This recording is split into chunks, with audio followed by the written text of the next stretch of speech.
Alright, there we go. Hello everybody, my name is Christopher Morgan, Chris Morgan. I'm here to talk about the history of the phenomenon known as alien abduction or UFO abduction, the modern cultural phenomenon. Now we do have, there's a lot of talk about things happening in ancient times and all that, but I'm not here to talk about that. I'm just here to talk about the modern study of it and the developments in it. And it used to really bug me when people talk about UFO abduction because I'd say, well, UFOs, we know what they are, because UFO stands for what? Unidentified flying object. But unidentified flying object means it's unidentified. If it's a true UFO, it's unidentified to everyone, to all humanity, not just you or me. It's not a secret government aircraft. The government doesn't know what it is, really. Nobody knows what it is. But the study of alien abduction and the abduction phenomenon, it starts, the research starts by UFO researchers. So when did the UFO phenomenon start? It started right after World War II. There's this guy named Kenneth Arnold. He was an Air Force pilot, and he was flying above Mount Rainier in Washington. And this is 1947, and he sees off to the side, about a mile away, he sees several objects going at incredible speeds. I mean, really? super fast speeds. No 19th century UFOs? There are 19th century UFOs, and there are things throughout. But it wasn't thought of in the same way. Okay. I mean, there are reports going back. I mean, there's some weird stuff that happened in the Renaissance where we have there's a sighting, I believe it was in Italy, where all there were these giant rods just filled the sky above this village, and they're like fighting each other, they're like battling each other, and then they all fall to the ground and turn to gas, and there's a weird triangle just appears in the sky. So yeah, no, there's weird stuff. Damn! there's weird stuff going all the way back, but the concept of unidentified aerial phenomenon being something other than humans, of UFOs, of flying saucers, starts right after World War II. Okay, so they're UFO when they start recording it. Yes, the study of this is something serious. It's a cultural phenomenon. Starts after World War II. It starts with this guy named Kenneth Arnold, who's an Air Force pilot flying above Mount Rainier in Washington.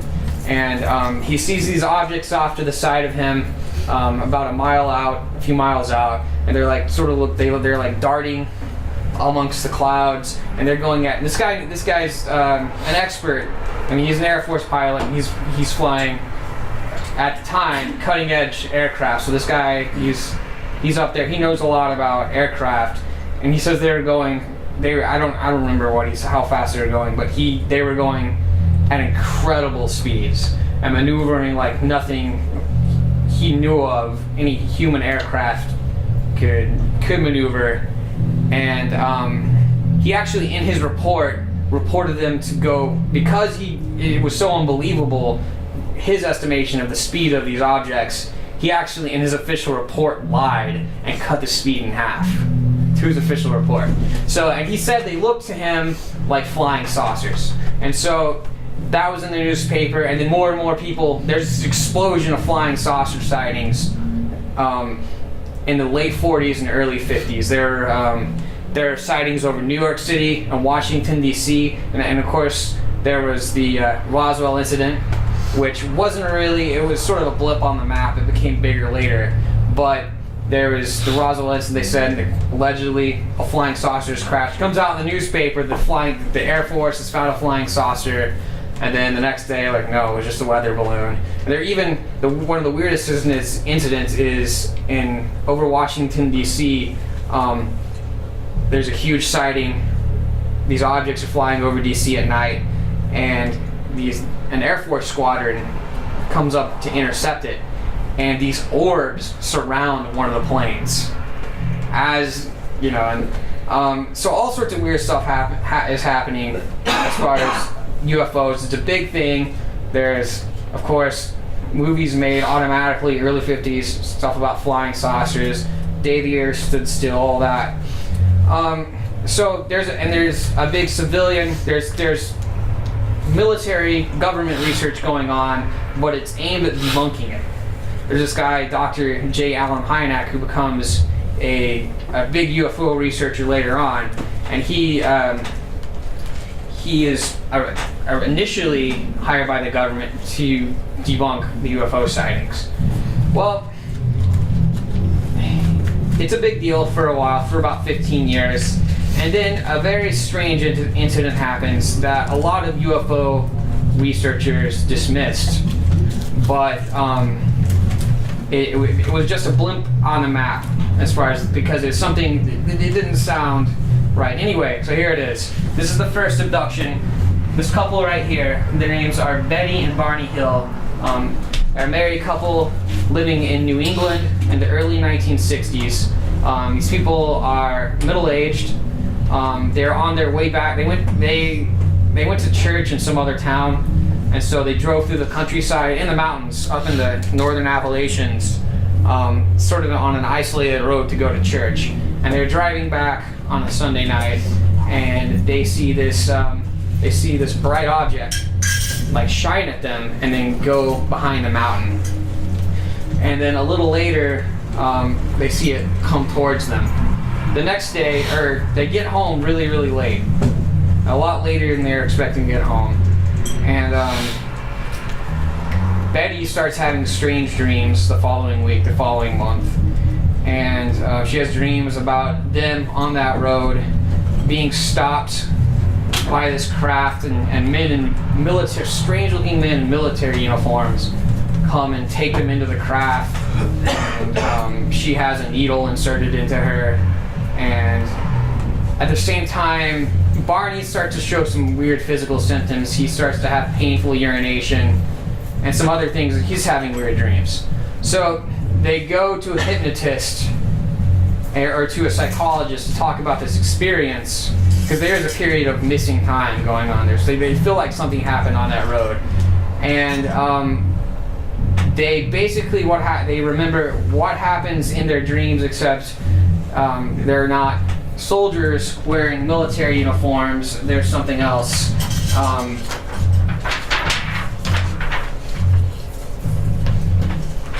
This is what they see. So these beings here, they escort them. They sort of out of their control. They escort them into the craft. They take Betty and Barney into separate rooms. To Betty, they insert a needle into her abdomen to try to extract ova from her. And she had already gone through menopause, so they couldn't, and there was apparently some confusion by the beings about old age, and they're confused. They're like, what is old age? And anyway, and there's some weird conversations. They take out Barney's dentures, and they actually extract sperm from Barney. And they actually, the first book, the official book that came out about this incident, they actually left the sperm extraction out because they thought it was too unseemly for audiences in the 1960s. And Barney also had a glass tube inserted into his anus, just like a glass rod. Now, a lot of UFO researchers kind of laughed at this report. And there are some other abduction reports. There was one in Brazil, and where sort of some sexual things happened, and everybody just laughed. All the UFO researchers is like, no, this is not happening. This is pulling us off to the fringe. We don't want this as part of our serious research, because a lot of the UFO researcher guys were guys who were pilots, and they studied, and Air Force guys, so they didn't really want to deal with this. Well, in the 70s, some more reports start coming in. In the 1975, some loggers in Arizona are coming home from work, and they spot a red glow in the distance, and on the side of the road, and they pull off to look at it because they think it's a fire. There have been forest fires. It's northern Arizona. It's a pine forest, but it's very, very dry. And there's a craft just hovering above the tree line, or flying saucer, hovering above the tree line there. And this guy Travis Walton, one of the loggers, gets out of the truck to look at it. Just decides, on a whim, he just decides, I'm gonna get out of the truck. Comes up, looks at it, zaps him, and he just falls to the ground. And the guys in the truck, they all drive away. They get spooked and they drive away. And Travis Walton is missing for 5 days. They sent out, the whole FBI, everybody went out to look for him. Nobody believed the story. It was an elaborate hoax. And then they find Travis Walton on the side of the road 5 days later. And Travis Walton was experienced. They made a movie about it in the early 90s, and the abduction sequence doesn't really have Fire in the Sky? Yes, Fire in the Sky. And it's not what he sees is different. What he does actually, he wakes up and he thinks he's in the hospital after being zapped by the object. His vision's sort of blurry. And then he realizes, because it's like he's in a white room, but then he realizes there's something kind of funny about the room. It smells kind of funny. And there's this thing across his chest, this metal thing, and he also feels that there's just something not right. Oh, his clothes are on. That's what's really weird. Why are my clothes still on? His clothes are also stuck to him, and he sees the doctors around him, and his vision clears. He sees that they are not doctors, but they're these beings right here. Actually, these ones right here. And he's really spooked. He gets up. He throws this metal thing off of him. This report's a lot different than the other abduction reports, because seemingly the abductors did not have total physical control over the abductee. So he wakes up, throws this thing off of his chest, there's just a metal rod just sitting by him, grabs the metal rod. It's just a rod.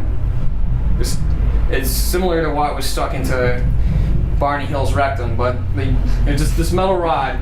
He grabs it and holds it up, and as he's holding up this metal rod, the beings just they stick their hands up and they're like, they don't say anything. They just back up and run out of the room. And then he runs through the craft, and he goes into a room, and it's kind of a weird control room. And then a human figure appears, and he's like, "What are you doing?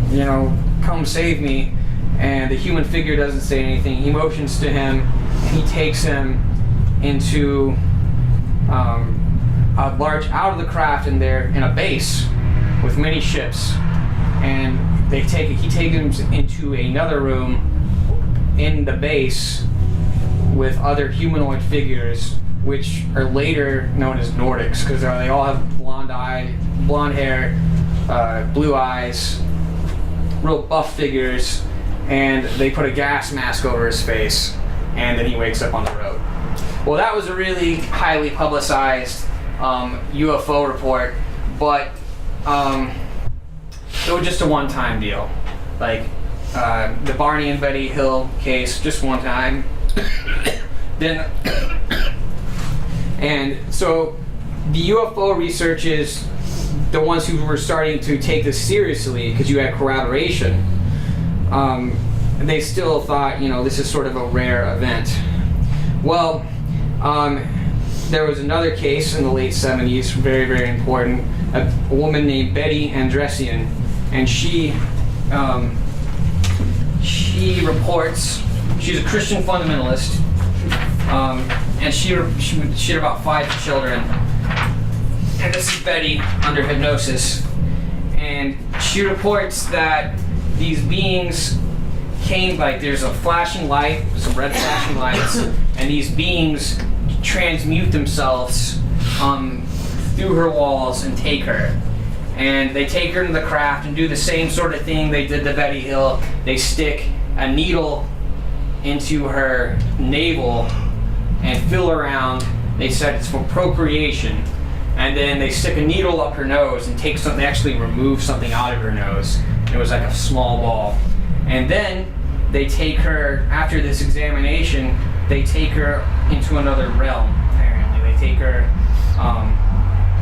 they immerse her in liquid and some weird stuff like that, and then they take her into a realm where everything is red, and like literally the atmosphere is red, and they go along this track with these two beings, and here's the beings that Betty sees,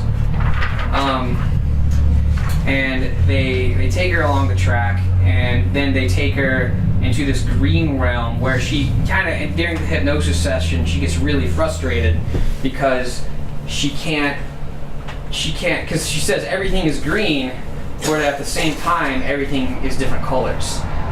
And there are things she just cannot describe. So she's like in another, she's like in another state. And the most interesting thing about this abduction experience is they show her some religious symbolism. Is anybody familiar with the vision of the phoenix? The ancient Egyptian phoenix that lives for thousands of years and then builds its own funeral pyre, burns itself, and then is reborn as a worm. Yes. Okay, they show her that. And she didn't recognize it at the time. And she's a Christian fundamentalist. That's also an ancient Christian symbol. And so the Andressian abduction, that was kind of a turning point because we see more of what the development of grays. One of the first images of grays really is this, and actually in the book you have drawings she's made where they don't have pupils in their eyes. Well, and like I said, this is considered to be sort of a one-time deal, and but there's hints at an earlier encounter, obviously, because when the being stuck the needle up Betty's nose, there's a ball. There wasn't a ball on the needle when they stuck it in, but it comes out and there's something, so there was something in her, obviously not part of her nose. It's a metal thing that had been put in there before. Well, at the same time as the Travis Walton investigation and the Betty Andressian investigation, an artist named Bud Hopkins, who was already very famous for his work in modern art in the 1950s, he started researching UFOs. There's actually apparently a landing of a craft in North Hudson Park, New Jersey, which is right across the river from Broadway and all like this, basically the center of Manhattan, where this craft landed, and several people saw it, and these little guys came out and like dug holes in the ground and came back into the craft, and then the craft took off, and several other people in the neighborhood saw this craft. Well, Bud Hopkins would notice that a lot of the times the sightings, and he'd been a UFO researcher for about 10 years, just researching UFOs, and he noticed usually like when a person would see a craft up close, that there would be a period of missing time. Like they would get out of their car to look at this craft, and then it'd be 2 hours later as they're driving home. They'd see the UFO, it'd fly off, and they'd get home 2 hours later. So he started putting people under hypnosis. Now, Betty Andressian was put under hypnosis, Travis Walton was put under hypnosis, and so was the Barney and Betty Hill. So this was already, hypnosis from the beginning has been part of abduction research. So yes, Bud Hopkins suspected that they were abductions, and they were. And through Bud Hopkins' research, he saw that people weren't just under hypnosis. People they would recognize their abductors. Like there'd be at least one being that they would recognize as like their friend. This has been a common in all abductions. They're very varied, but in most abduction cases, you will have somebody that's your friend or your pal or the leader of the group that is there to sort of reassure you as the needle is being stuck up your nose, or the sperm is being extracted from you or whatever is happening, that friend is there, and sort of to talk to you and guide you. And he noticed these people would recognize them as their friend already. And they would have, these people, through Hopkins, would see that these people had earlier encounters in childhood. And there was a pattern. They would have an abduction when they were 5, an abduction when they were 15 or 16, and then usually in their late 20s or 30s. So there's a pattern to it. And as you see, yes, the beings, they don't look completely alike, but they look pretty similar to each other. And I'll talk about that a little bit in a few minutes, but Hopkins believes that he started to believe that there's some sort of program going on. There's something behind this, because why are these people, this procedures are all pretty similar, and it's happening, it's a lifelong study of people, of human beings. And so Hopkins releases a book called Missing Time with the thesis that people are abducted throughout their life. So if you have a memory of abduction when you were 16, there was probably one that happened before then. Usually people would actually also have scars. It would be physical scars. Let me find they would remember being abducted as a child and being cut on the leg. That's usually what happens to the child. Is you're 5, they take you into the craft, they show you some pretty imagery, some sort of image, and then the only physical thing that really happens to you is they give you a cut somewhere. And it turns out these people have strange scars.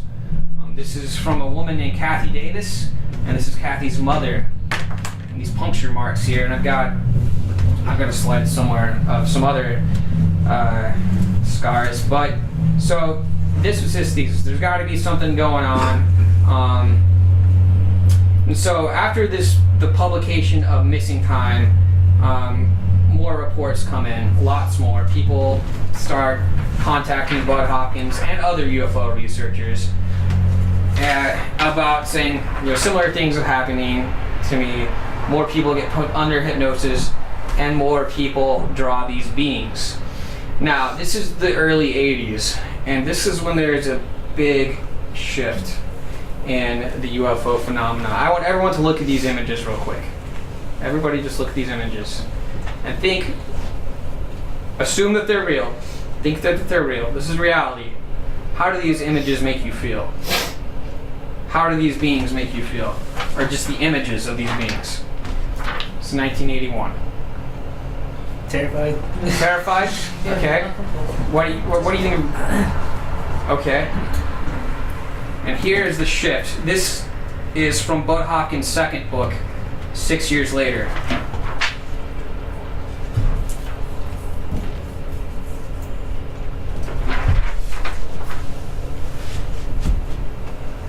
Do we notice a shift here? Even more terrifying.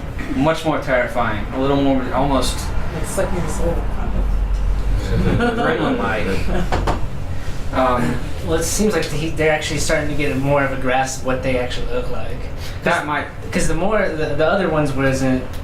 It just seems sort of like an outline compared to something that is more realistic. Yes. This is kind of cartoony. This is from one of Betty Andressian's, and it's kind of cartoony looking there. She got the point though. They have, and this is an artist. This guy Stephen Kilborn. This is what he could remember. Basically, this is what he drew. His impression.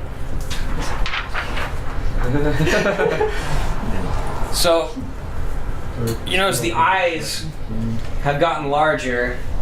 Still be the same thing, but But there is it's a shift, but this is from different people. Yeah, they could have also just had a better drawer. Right. Yeah. They could have. The other one looks like cartoons. This is like somebody actually did it, like the baby knows what they're doing. Well, more of a memory or something. Yeah. You know. As Hopkins is doing his research, he also discovers some weirder things. Things start to get a little more disturbing as far as the abduction reports. This woman, Kathy Davis, she's kind of a pathetic lady. Just, you said pathetic? She's kind of a pathetic character. And just, I don't want to say pathetic. She's a sad person, very sad person. She was an adult living with her. She had kids. She had several kids. Divorced, living with her parents in Indiana, not really doing anything with her. I mean, I don't know. And Kathy had lots and lots and lots of health problems, and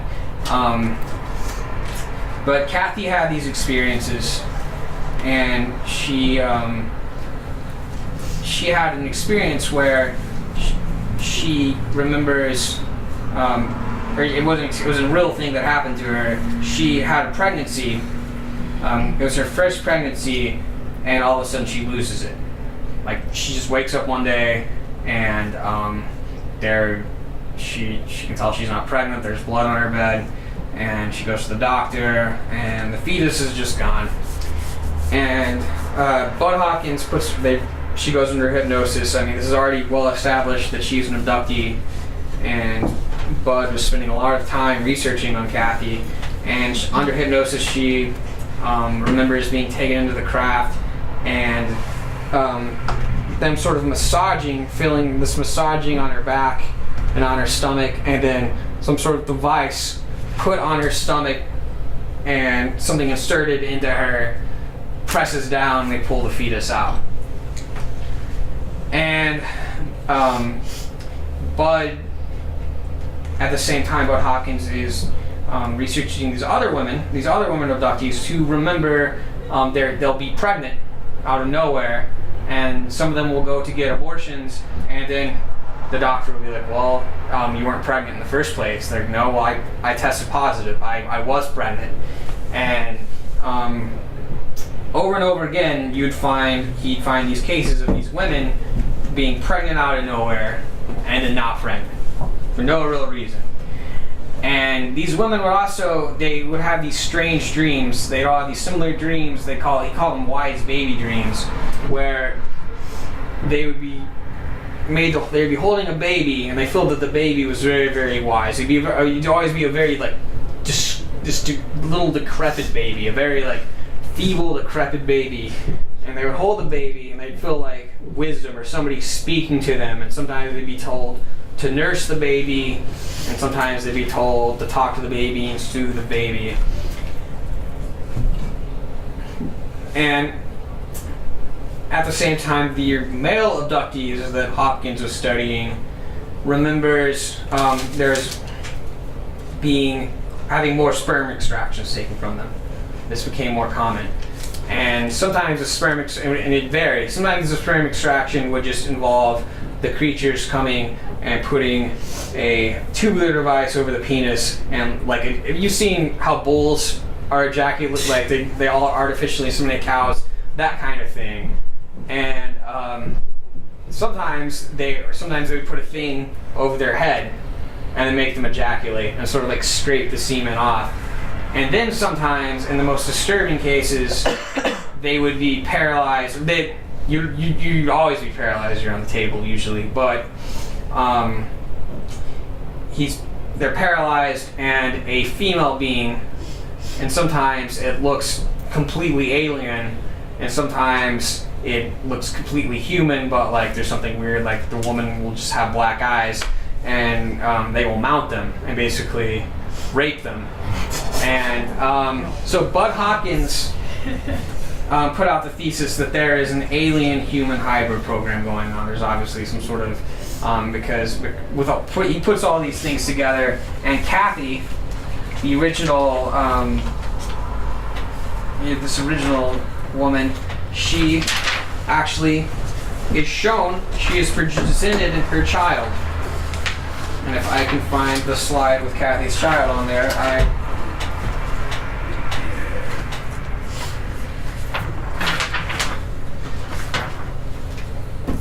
Here's some more images to look at. This is actually a drawing from Kathy's, her son. She had little boys, and they abducted her little boys. And they talked about a man with funny eyes that would come into his room and take his brother Tommy. And one time, Kathy comes into the room, and Tommy is covered in blood. And so she takes Tommy to the emergency room, and there's a hole in Tommy's nostril, on the top of his nostril. The doctor's like, well, your son just stuck a pencil up his nose. And she's like, well, why would my son stick a pencil up his nose in his sleep like that? That's crazy. So, Kathy is taken aboard, or she's abducted, and she's shown her child a few years after the experience, her hybrid child, and here it is. And the aliens, she senses this sense of jollity, this jolliness that the aliens have. They feel very proud of Kathy and what they've done. And they allow her to see her child, and they say, well, you can't. Anyway, and then other people started saying they've seen their children too, their hybrid children. Wait, that's what she claims her child looked like? Yes. Can you move the picture up a little bit? Yeah. It seems like she's adopted some of the characteristics of like aliens, probably just from being in that natural environment. Because she don't look exactly human. Well, the thing is, yeah, the thesis is she wasn't. That fetus that they removed from her was not wholly human. It was half alien. And Kathy's friend, like all abductees have the friend, Kathy's reassuring friend, apparently was the donor, or yeah, it was sort of his project that he was doing, that he was working on. And there was lots of speculation, and so Hopkins comes out with this thesis in 1987 that there is an alien-human hybrid program going on, and other researchers hadn't found this, but then there's a researcher named David Jacobs, who was a history professor in Pennsylvania, and he started seeing the same thing, and he wrote a book called The Threat. It came out in like '98. He wrote a book called The Secret Life first, and then wrote a book called The Threat. And Jacobs believes that, and so does Hopkins. Hopkins died last year, but they believe that this is some sort of form of assimilation or conquest within our society. And these hybrids are taking over. The whole human race is going to be eventually absorbed into whatever these beings are. Now, at the same time that Hopkins was doing his research with Kathy Davis and these women and these men who've had these experiences through this hybrid program, an author, a science fiction author named Whitley Strieber, who was friends with Hopkins through going to Hopkins art shows. They both lived in New York. He had a very strange experience. He woke up Christmas, he had been feeling irritable for a couple of months in his home in upstate New York. And, oh, by the way, he wrote, you guys have seen The Day After Tomorrow, right? Okay, so he wrote The Day After Tomorrow, and he wrote a book called War Day in '83 about the apocalypse and some other things. But how am I on time, Will? Okay, all right, so Strieber had been very, very irritable in his cabin in upstate New York, staying with his wife and his son, and he felt really, really strange. And the day after Christmas, he wakes up, and all he can remember is this owl sitting on his windowsill staring at him. And he feels kind of weird, feels a little paranoid, and he tells his wife, he's like, yeah, there's this owl staring at me last night. And there was a cut on his finger. There's a little cut on his finger, and it started to get infected. And he also started to develop rectal pain. And then memories started coming back to him of what really happened that night. And he remembers some small being coming into his room, running at him, him being under control, like ripping off his clothes. They put him on something. They take him outside to a clearing in the woods, and they take him into a craft. They anally probe him, and they cut his finger, and it's very, very strange. And he goes to Hopkins, and he's just in a panic. He thinks he's going nuts, and he apparently, according to him, did not know Hopkins was an abduction researcher. And he goes to Hopkins, and he goes under hypnosis, and turns out that this has been happening to him his whole life. He remembers some very strange experiences, where and much stranger than what was happening to Kathy Davis. Beings would just come up to him, like he'd be in his bed, and then, like he'd notice a being in the corner, like a little hooded gray, would run up and just tap him on the head with like a ruler, and then he'd have he'd see visions. Like one of my favorite, he wrote a book called Communion, and one of my favorite scenes in Communion is where There's a movie. Basically. yeah, they do, and they make a movie. It gets played by Christopher Walken, and he gets tapped on the head, and he'll see like visions of the earth being destroyed, and then a vision of his father dying. His father was already dead, but his father dying, and basically things that were symbolic to him in his own life. And another time, when he was younger, he remembers under hypnosis a being tapping on his head while he's sitting there reading in bed, like coming up beside his bed, and him astral projecting, getting really big and heavy, and walking downstairs into the basement. And he woke up one time and there are triangles cut into his arms. So some very strange symbolic things are happening. And he did not, Whitley Strieber believes, yes, that there are this hybrid programs going on, but he thinks that what Hopkins and Jacobs are seeing, it's a little more one-dimensional, that this is a little stranger and a little deeper than what they're thinking. This is not just beings from another planet coming and abducting people. This is something else. And now Whitley Strieber believes that they're not aliens at all. There's something we can't even really understand. And he believes there's some sort of force in our evolution. So some sort of product of our mind, but they're real at the same time. I don't know. But anyway, so we have these two schools. We have the Strieber school and the Hopkins school. And so there's this huge explosion in 1987. Hopkins comes out with the book Intruders about the alien hybrid program, and then Whitley Strieber, like the same week, comes out with this book, Communion, about his experiences.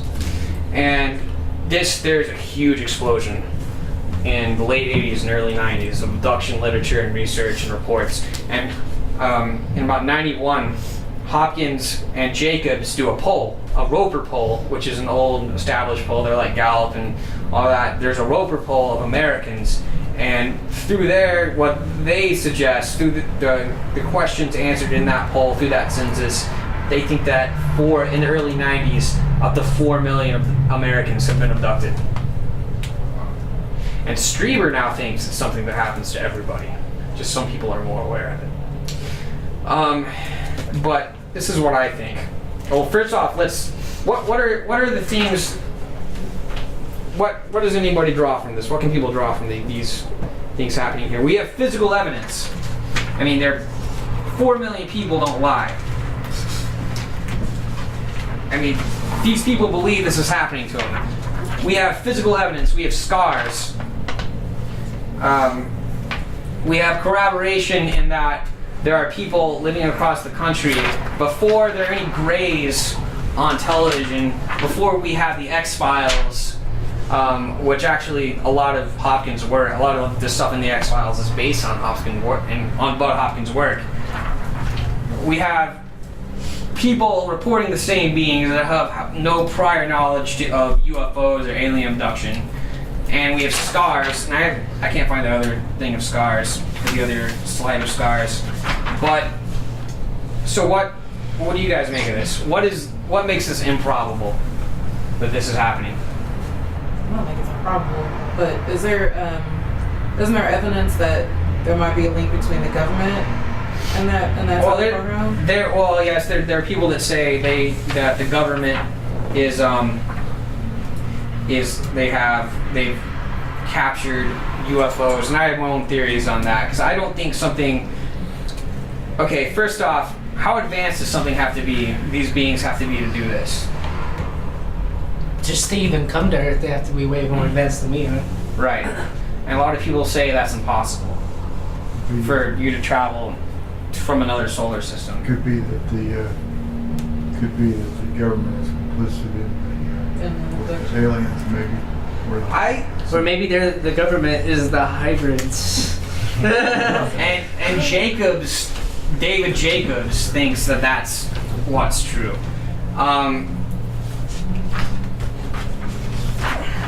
Here's another picture of scars. You have to be pretty far advanced to travel, and also not only are they, because they're doing this secretly, obviously, because if this is happening to this many people, more people would see people get abducted. Now there are reports, obviously, the Travis Walton case.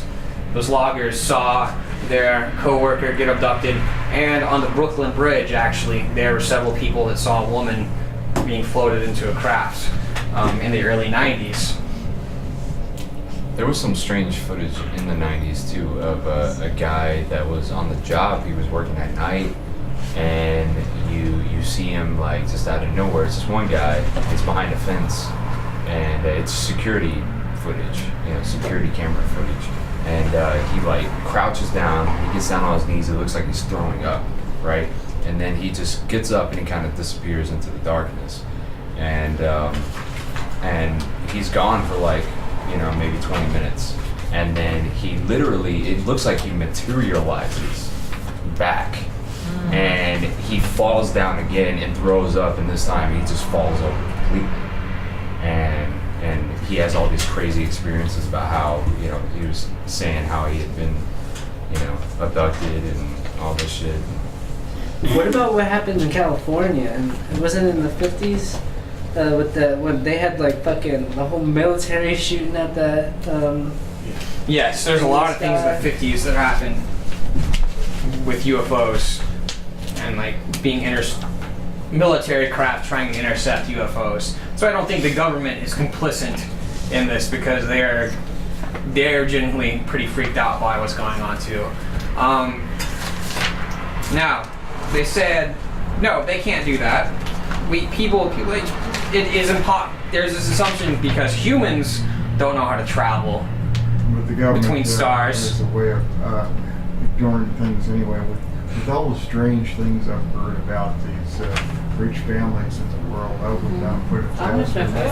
They're probably already dead. I think there's a lot of technology. I would say they're at least 50 years more advanced than what we have today. Like Well, the technology we have today. I think, and it's like all under wraps. But even that, it wouldn't be enough to travel to another solar system. The government would not have that We far haven't advanced. ourselves developed the ability, but somebody, it's possible that, I'm not saying it's the case, But there's a lot of astrophysicists. it's possible that, some of the rich families, some of the few people who are really in control of this world maybe are collaborating with the aliens, possibly. There's a lot of astrophysicists that said, no, this is not possible. You cannot travel between, it would take generations, even at the speed of light, and you can't break the speed of light. And of course, if you've heard of the warp drive, Star Trek, where you get around it, where you have space expand in front of or behind you and contract in front of you, and you get around that. Well, they said, that would take way too much energy. That would take up more energy than all the energy you have on Earth and all this. Like, that's just not possible. Well, very recently, turns out it is possible. Does this show up on? No. No, you can't see it. Good idea. Anyway, I mean, and physicists are finding ways around this. Here, just this year, they've come up with a way to have a much more feasible, energy-efficient warp drive. They still can't make it right now. Still can't be made right now. But Well, who's to say they haven't? Yeah. That's what I'm saying. They probably have there's stuff. There's a lot of top Because they just recently came out with the discovery about, I think it was like some type of like wormhole or something like that in our in the auroras. I can't pronounce it right, but they're making all these scientific discoveries. But I feel like a lot of this stuff has already been discovered, and they've already been working on it for decades, and they're just like trying to like use predictive programming to get us used to it. Until, I mean, that's how I feel. I don't know. there's also ways to just travel anywhere in the universe you want to and look anywhere in the universe you want to, because inside all of us and everything around you, the very fabric of everything is made up of this stuff called quantum foam. Have you heard of that? Uh-huh. It's where subatomic particles pop in and out of existence, and sort of the universe sort of bubbles up. And each little bubble is a little wormhole that exists just for a little second in time, or not a second, less than a second. But if you found a way to stabilize the quantum foam, then you would be able to go anywhere you wanted to and appear anywhere you wanted to in the universe. And quantum physics teaches us that everything is just energy and everything is just vibrations. So, how long have humans been around? 6 million years. 6 million years? No. Like 300,000 or so. Does quantum foam exist on the Planck length order of magnitude or something? That's right. And we just have now discovered this. How long has industrialization been around? As far as we know. As far as we know, how long has industrialization been around? Well, 200 years. 200 years. How long have we been able to have this knowledge of the atom, that we could split the atom? 50 years. About 50 Yeah, years. So we are just right now at our point of evolution. We're reaching sort of a new level of consciousness. We are, I mean, look how we live now. We control our environment through air conditioning. We control ourselves through drugs. We have improved our lives. I mean, we can debate on this is good or bad, but we have improved ourselves, and now we're actually starting to genetically engineer ourselves and our crops. And this has just started. Now, if we keep going, we don't get wiped out by a comet. Imagine where we will be in a million years. But then the aliens would be like still a million years. Like it'll be a race at that time. That's true, though. Yeah. We probably would be humans by then. We'll probably be machines. Exact. Well, this is my. Are you bald? This is my. Thank you. How much dinner is a machine? Who knows? I know Will knows about. Who's heard of the point of singularity? Okay. Where we advance so fast, or we start to advance, the level of advancement we get to that we right now cannot comprehend it. Where machine intelligence and human intelligence come together, and there's a singular mind, and it's beyond anything that we can really comprehend. That's what I believe these beings are. They have control. They show more than just the ability to control people's minds and to travel in and out of different dimensions or across vast distances. They show really a controlled reality. If you read these abduction reports, they show a controlled reality. Actually, there was, in the Kathy Davis case, the initial abduction experience that she reported, these craft come down, one craft comes down, and these orbs come out of the craft and like engulf Kathy and like go up and down her body, and she never sees a being, but she senses somebody sticking something into her ear. Anyway, when the craft leaves, there's this loud explosion, and Kathy lives in she was living in sort of a very on the outskirts of Indianapolis in an area that was, you say, like semi-suburban. So houses with really big backyards, really big plots of land, and Hopkins interviewed all the neighbors, and they had all heard a loud explosion. But what he found was there's this circle going around, this radius, this area where people had the experience. In this area, and this is Kathy's house right here, in this area, and people outside of whatever the radius was, in the same house. So somebody on this side of the house heard the explosion, and a lot of the people also had suggestions. They under hypnosis remember getting a suggestion saying, don't call anybody about this, or don't say anything, just sit here and chill out. Don't report this. Yeah, so there's some form of mind control, and the experience itself, this hearing of the noise in this area, seeing a flash of light. People in the same house on the other side of that radius, outside the radius, did not hear an explosion. It was a really loud explosion. Did not hear it, did not see anything, did not feel anything. So what you see here is a bubble of reality, a complete control, complete mastering of reality. So obviously this is somebody that's so advanced that they control the universe, they can control the very fabric of the universe and reality. Now, what's the question? What do people say? A lot of debunkers say, why would they come do this? Because they can. Because they can. That's a good answer. Why? Because resources. If you are this advanced, if you are godlike, if you have reached that point of singularity, if you can play with matter and live forever, then you're pretty bored, aren't you? Yeah, maybe they're just intrigued. Yeah. I think they're just intrigued, right? They're just intrigued. And these images here, this uptake in these images, do you think that this is what they just really look like? This is their true form? Or this is just a projection of some sort? That this is just a projection of our fears, them taking our fears and playing with them. I don't know, because everyone would have a different fear in that situation, and they kind of looking the same. They are looking the same, but maybe they want to see how we react to this right here. How do people react to their fetuses being removed from them and then showing that they have a child? Obviously, they learned from Kathy Davis that even though her child is half gray, she still loves it. They learn from a lot of people what they're real. Some people are more afraid of needles than others.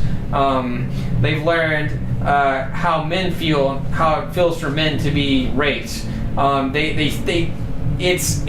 say it's a psychological experiment, and not just the people who are being abducted are part of this experiment, but Bud Hopkins is part of the experiment. Steven Spielberg is part of the experiment. You and me and everyone here is part of this experiment that they're watching, and they want to see what kind of impact this has on our culture. They don't want to contaminate our culture. I don't believe that bullshit, that ancient aliens thing where they gave power tools to the ancient Egyptians. No, they don't want to contaminate our culture. They want to watch us develop. What if they have played a part in our development? That's what I was about to say. Yeah, these aliens could be a different branch than, let's say, the aliens or the supposable UFOs that have been drawn on, in Egypt and hieroglyphics. Almost every culture. Well, there definitely could have been. Yeah, certainly other intelligences visiting us.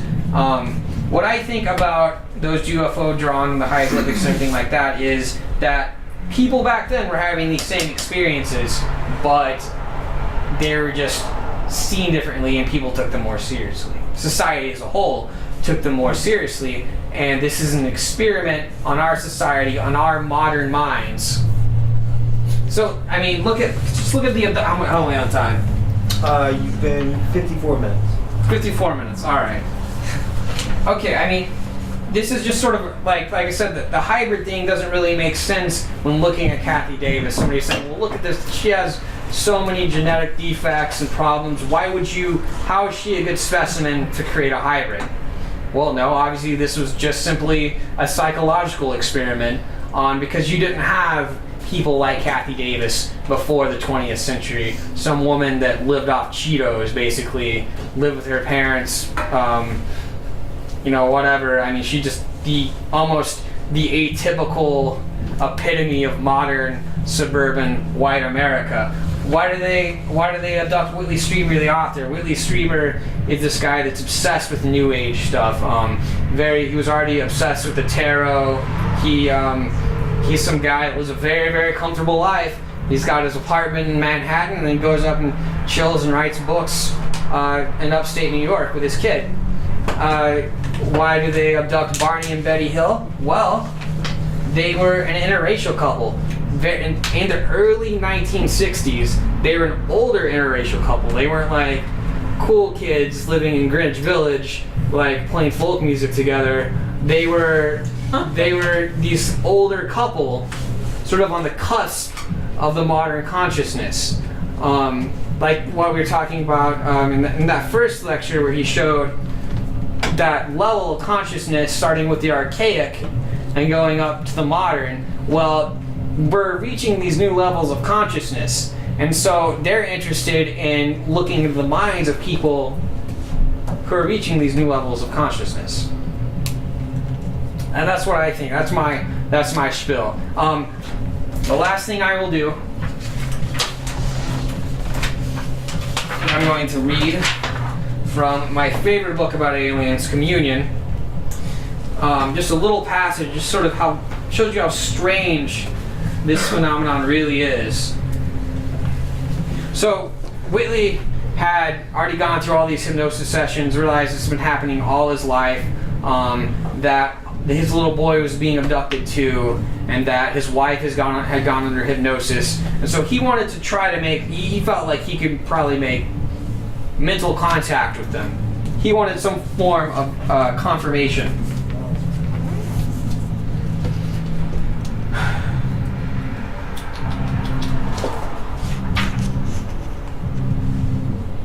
I'm sorry. I'm trying to find where I wanted to start. Okay.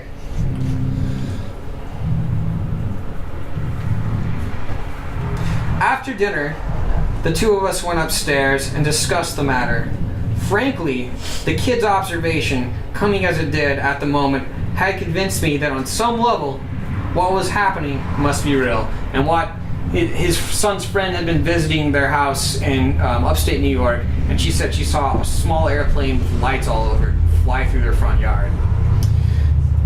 What else would the child have made the announcement? Not a word about the visitors had been said with earshot of either of the kids, and the little girl was absolutely without information about this subject. I told Anne about my attempt at communication. She said, I had a feeling you'd do something like that, she said. Too bad I can't drive. I'd take the kids back to the city and leave you here to face the music. She stopped. No, I wouldn't. We sat hand in hand in the dark while downstairs the kids read quietly together. I wasn't sure I could drive the car even if I had wanted to. I could barely keep my eyes open. I recognized the floating sensation of a light hypnotic trance. Was I hypnotizing myself? It's possible. But what had our son's friend seen? The next day, I asked her if she knew what a flying saucer was. She replied, a what? You know, a flying saucer. The child looked at me like I was crazy. I don't know what that is. Your son and I were going out to his clubhouse. Her confusion revealed her lack of knowledge. When we went back to the city, I engaged the child's father in conversation. Do you remember flying saucers? Well, yeah. Ever read any books about them? Can't say that I have. Ever discussed them? Wit? What is this about? Ever discussed them? No. Now what? Do I win or lose? A child, like I was, brought up in the 50s would have known about flying saucers. They were big news in those days, but they aren't now. So it's not surprising that the little girl was uninformed